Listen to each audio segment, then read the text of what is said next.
দাদা কি বলবেন এসআর নিয়ে মানুষ যে আতঙ্কিত হচ্ছে, কি বলবেন আইএসএফ এর পক্ষ থেকে আপনারা? এসব কোনো আতঙ্ক ফাতঙ্ক নয়, এই চোরটা দুটো আছে, একটা ও মাথায় একটা এ মাথায়, এই দুজন মিলে সব লাগিয়ে দিয়েছে মানুষের বিভ্রান্ত।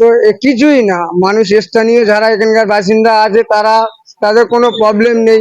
যারা বাইরে থেকে এসেছে, ঘুষপেটিয়া যারা বাইরে থেকে এসেছে তাদের জন্য প্রবলেম, আমাদের জন্য কোনো প্রবলেম নেই। আমাদের ইন্ডিয়ার মানুষ যত আছে, বাংলার মানুষ, কোনো চিন্তা ভাবনা করবেন না।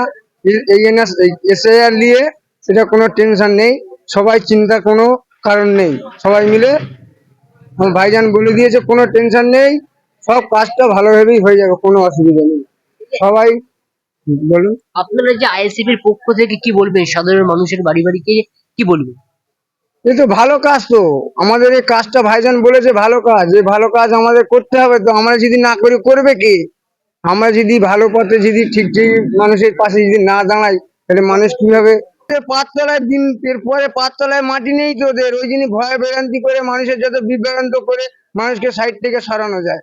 মানুষ তো বুঝে গেছে, এদের চক্রান্ত সব বুঝে গেছে। এদের চুরি দাড়ি কয়লা চোর, গরু চোর, ছাগল চোর, মুরগি চোর, সব চোর তো এক জায়গায়, সব তো চোর এক জায়গায়।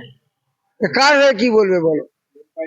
আমরা যদি ঠিক না হই, এরপরে আমাদের কপাল খারাপ আছে, বুঝেছো?